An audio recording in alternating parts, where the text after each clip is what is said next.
Hello everyone, ఇవాళ మనతో పాటు ఉన్నారు మల్లెల గ్లోబల్ నుండి అడ్వకేట్ ఆదిత్య, ఇమిగ్రేషన్ లా కన్సల్టెంట్. వారితో మాట్లాడదాం. Hello sir. హలో అండి. సార్, ఇప్పుడు బాగా మైగ్రేట్ అవుతున్న కంట్రీ యుఎస్ఏ. మన నుంచి కానీ అంటే మోస్ట్లీ మన దగ్గర నుంచి ఎక్కువగా ఇమిగ్రేట్ అవుతున్నారు. సో అక్కడికి ఎలా ఇమిగ్రేట్ అవ్వాలి, దానికి తగ్గ ప్రాసెస్ అదంతా ఏంటి? సో ఏంటంటే మనకి తెలుగు రాష్ట్రాల నుంచి బాగా మైగ్రేషన్ ఉందండి, ఇండియా నుంచి కూడా. సో యుఎస్ఏ కదా, అన్ని కంట్రీస్ వెస్ట్రన్ కంట్రీస్ లోకి వెళ్ళి సెటిల్ అవడానికి బాగా ఇష్టపడుతున్నారు. బట్ ఏంటి అంటే యూజువల్ గా ఎవరైతే అక్కడికి వెళ్ళి సెటిల్ అవ్వాలనుకుంటున్నారో వాళ్ళకి పర్మనెంట్ రెసిడెన్సీ కావాలి, వేరే కంట్రీస్ లో అవనండి, యుఎస్ లో అవనండి. సో ఏంటంటే యుఎస్ లో గ్రీన్ కార్డ్ అనమాట, పర్మనెంట్ రెసిడెంట్ గ్రీన్ కార్డ్ కావాలి. ఫైనల్ డెస్టినేషన్ అదనమాట. ఇప్పుడు ఏమైందంటే మైగ్రేషన్ రేట్ ఎప్పుడైతే బాగా ఎక్కువ అయిందో దాని వల్ల so people are choosing other countries also మొన్నటి వరకు. బట్ ఏంటంటే వేరే countries like Canada, Australia, UK అక్కడ ఉన్న పరిస్థితులు, అక్కడ ఉన్న రూల్స్ ఎప్పటికప్పుడు మారటం వల్ల సో ఏంటంటే మళ్ళీ people are again looking towards US అన్నమాట.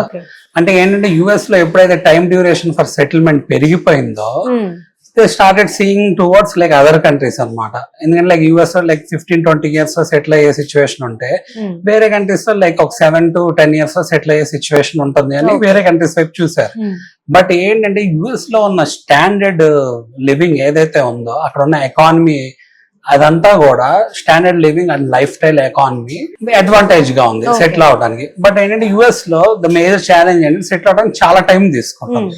సో ఇప్పుడు యూజువల్ గా మైగ్రేట్ అయ్యే వాళ్ళు యుఎస్ కి ఎలా మైగ్రేట్ అవుతారు అంటే most of the time student వీసాను ఆప్ట్ చేసుకుంటారు. స్టూడెంట్ వీసా మీద అక్కడ చదువుకోవడానికి వెళ్తారు. People will be going to like graduation చేయడానికి కానీ అండర్ గ్రాడ్ చేయడానికి కానీ వెళ్తున్నారు యుఎస్. అలానే కొంతమంది లైక్ ఏంటంటే కంపెనీస్ కనుక ఇక్కడ మల్టీనేషనల్ కంపెనీస్ అలా ఉంటే కొంతమంది డైరెక్ట్ ఎంప్లాయ్మెంట్ బేస్ చేసుకొని అక్కడ వెళ్తున్నారు. బట్ ఏంటి అంటే every one is having challenge అనమాట. ఎందుకు అంటే ఈవెన్ ఎంప్లాయ్మెంట్ సిచ్యువేషన్ అక్కడ ఎంప్లాయర్ స్పాన్సర్ చేయాలి కదా ఎంప్లాయ్మెంట్ రావాలంటే. దానికి ఏంటంటే every one should have a particular visa అనమాట. ఆ వీసాకి చాలా ఛాలెంజెస్ ఉన్నాయి. కొన్ని వీసాల్లో అయితే లాటరీ సిస్టమ్ ఉండటం వల్ల వాళ్ళకి ఆ వీసా రావటం అంత ఈజీగా ఉండట్లేదు. సో మైగ్రేట్ అయ్యే వాళ్ళు ఎవరైతే ఉన్నారో they are choosing to migrate through education అనమాట.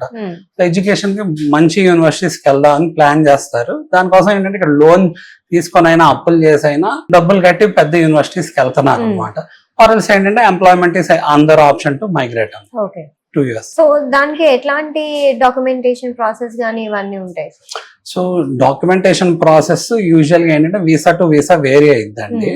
ఇప్పుడు స్టూడెంట్ వీసా మీద వెళ్తే స్టూడెంట్స్ కి పర్టికులర్ క్వశ్చన్స్ ఉంటాయి. ఎలా అంటే మనకి ఎడ్యుకేషన్ కి ఎవరు స్పాన్సర్ చేస్తున్నారు, లేకపోతే స్కాలర్షిప్స్ ఏమైనా ఉన్నాయా, లేకపోతే అక్కడ మీకు ఏంటంటే రీసెర్చ్ అసిస్టెంట్, టీచింగ్ అసిస్టెంట్షిప్స్ ఏమైనా వచ్చినాయి, ఎందుకు ఈ యూనివర్సిటీ చూస్ చేసుకున్నారు, లేకపోతే ఎందుకు ఈ కంట్రీ ఆప్ట్ చేసుకున్నారు, మీ ఏరియా ఆఫ్ ఎడ్యుకేషన్ ఏంటి, ఎందుకు చూస్ చేసుకున్నారు, why US or other countries, అలాంటివన్నీ చూస్తారు. అలానే మోస్ట్లీ ఏంటంటే ఫైనాన్షియల్స్ అండి. ఇప్పుడు లైక్ లెట్స్ ఒక 50 lakhs లేకపోతే 40 lakhs వాళ్ళ ఎడ్యుకేషన్ ట్యూషన్ ఫీ ఇదవుతుంది అనుకోండి, వాళ్ళకి ఛార్జ్ అవుతుంది. అది ఎవరు స్పాన్సర్ చేస్తున్నారు, డబ్బులు ఎక్కడి నుంచి వస్తున్నాయి, ఆ డాక్యుమెంటేషన్ బేస్ చేసుకుని ఉంటుంది.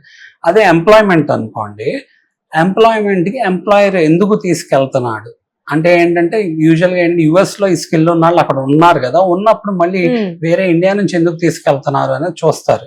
అన్లెస్ అండ్ అంటిల్ ఏంటంటే అక్కడ ప్రూవ్ చేసి స్కిల్ ఎక్స్పర్టీస్ బయట కంట్రీ నుంచి తీసుకొస్తే తప్పితే ఇక్కడ అవైలబిలిటీ లేదని ప్రూవ్ చేస్తేనే ఆ వీసా అనేది వాళ్ళకి గ్రాంట్ అవటం జరిగింది. కొన్నిసార్లు ఏంటంటే డిపెండెంట్ వీసా మీద వెళ్తారండి. So dependent visa is like morely like spouse sponsoring the other partner అనమాట. అయితే కొంతమంది విజిట్ వీసా మీద వెళ్తారు, టూరిజం పర్పస్కి వెళ్తారు. సో ఒక్కొక్క వీసాకి documentation based on the dynamics of the visa vary అవుతూ ఉంటుంది. బట్ ఏంటంటే మనకి యుఎస్ వెళ్ళిన వాళ్ళు ఇప్పుడు అక్కడ సెటిల్ అవ్వాలి అనుకుంటున్నారు కదా, సెటిల్ అవ్వాలి అంటే వాళ్ళకి పర్మనెంట్ రెసిడెంట్ గ్రీన్ కార్డ్ అనేది రావాలి. అది రావటానికి మనకి చాలా టైం పడుతుంది. ఇప్పుడున్న సిచ్యువేషన్ లో ఇట్స్ టేకింగ్ ఏంటంటే more than 100 years to get a permanent resident green card. Final destination ఏంటంటే యుఎస్ వెళ్ళి అక్కడ సెటిల్ అవ్వాలి అనుకున్న వాళ్ళకి గ్రీన్ కార్డ్ వాళ్ళ గోల్ అండి. సో అది ఏంటి అంటే 100 years లైక్ 150 years పైన తీసుకుంటుంది లాస్ట్ ఇయర్ స్టాట్స్ తీసుకుంటే. సో దానికి ఆల్టర్నేటివ్ విధానాలు ఏమి ఉన్నాయి అనేది మనం మాట్లాడుకోవాలి, అది ఇంపార్టెంట్. ఓకే సార్, అయితే ఇప్పుడు ఆల్టర్నేటివ్ ఆప్షన్స్ ఉన్నాయి అన్నారు కదా, సో మనకి తొందరగా అక్కడ పర్మనెంట్ గ్రీన్ కార్డ్ రావడానికి సో ఆ ప్రాసెస్ ఏంటి అంటే ఏ విధంగా? సో ఎడ్యుకేషన్ మీద వెళ్ళినా, ఎంప్లాయ్మెంట్ మీద వెళ్ళినా యుఎస్ కి ఎవరైనా వాళ్ళ ఫైనల్ డెస్టినేషన్ ఏంటంటే మ్యాండేటరీగా యుఎస్ లో సెటిల్ అవ్వాలనుకుంటారండి.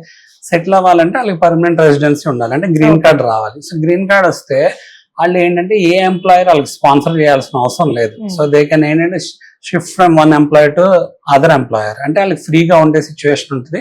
మోర్ ఓవర్ ఏంటంటే కన్సల్టెంట్స్ మీద డిపెండ్ అవ్వాల్సిన అవసరం ఉండదు. యూజువల్ గా ఏంటంటే మనకి అక్కడ వెళ్ళిన అందరూ కన్సల్టెంట్స్ మీద డిపెండ్ అయ్యి పేరోల్ రన్ చేసుకుంటూ ఉంటారు. ఆఫ్ కోర్స్ కన్సల్టెంట్ డ్యూటీ వాళ్ళు చేసుకుంటున్నారు. బట్ మనకి ఆల్టర్నేటివ్ గా ఏముంది అంటే, మామూలుగా మనకి అసలు గ్రీన్ కార్డ్ రావాలి అంటే ఇండియన్స్ కి 5 to 7 years అసలు గ్రీన్ కార్డ్ అప్లై చేయటానికి, అంటే ఎంప్లాయర్ స్పాన్సర్ చేసి వాళ్ళకి అప్లై చేయడానికి మినిమం 5 to 7 years అప్లై చేయడానికి, అప్రూవ్ అవడానికి పడుతుందండి. కానీ గ్రీన్ కార్డ్ రావడానికి మోర్ దెన్ 100 years పడుతుంది. సో ఏంటంటే మోస్ట్లీ ఉన్న విధానాలన్నీ బ్లాక్ అయిపోయినాయి. కానీ EB-5 వీసా అని ఒక వీసా ఉంది. సో ఈ వీసా ఏంటంటే సెల్ఫ్ స్పాన్సర్డ్ వీసా అండి. సో ఎవరు స్పాన్సర్ చేయక్కర్లే, ఏ ఎంప్లాయర్ స్పాన్సర్ చేయరు. ఈ EB-5 వీసా ద్వారా ఏంటంటే ఇమీడియట్ గా గ్రీన్ కార్డ్ వచ్చే అవకాశం ఉంది. So fastest way to get green card అనమాట EB-5 వీసా.